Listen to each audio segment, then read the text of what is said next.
الحمد لله الذي فضل لغة الضاد على سائر اللغات، والصلاة والسلام على من قال: أحب العرب لثلاث، فإني عربي والقرآن عربي وكلام أهل الجنة عربي.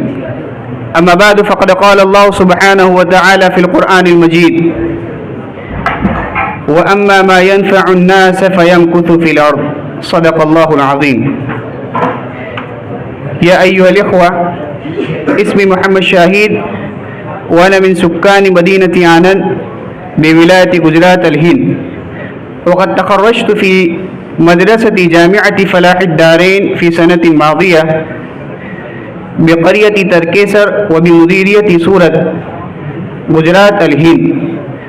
وأنا شاركت في هذه الدورة لتعلم اللغة العربية التابع للمعهد الإسلامي العربي المنعقدة في رحاب جامعة هداية الإسلام آمود بروس.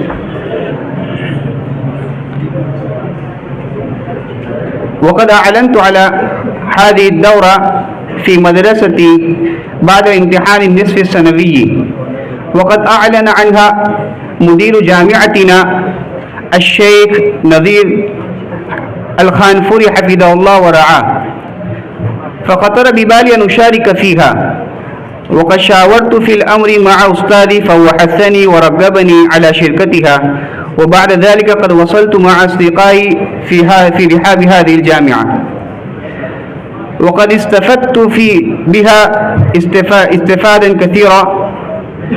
وقبل قدوم هذه الدورة لما كنت أريد أن أتكلم باللغة العربية وما كنت أستطيع، وذلك لأني لا أتمرن عليها، ولكن قد مضى أسبوع من الأسابيع فتكلمت باللغة العربية بلا خوف وتردد.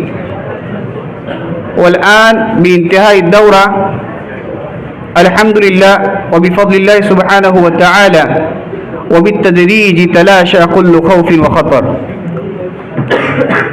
وقد وجدت فيها النشاطات المختلفة المتنوعة، مثلا تشريح الآية والحديث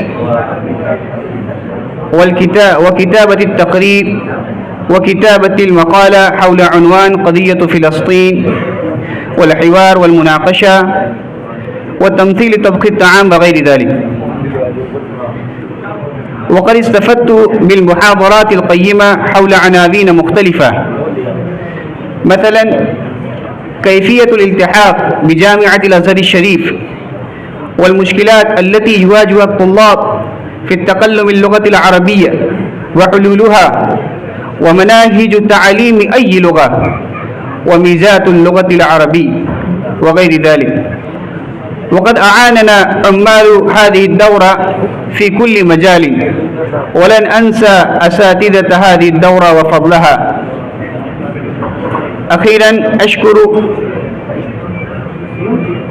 مدير هذه الجامعة الشيخ سليمان حفظه الله ورعاه، وجميع أساتذتنا، وخاصة مؤسس معهد الإسلامي العربي الشيخ شرف عالم القاسمي حفظه الله ورعاه، الذي أعطى لنا الفرصة الذهبية والجو المناسب بالتكلم اللغة العربية.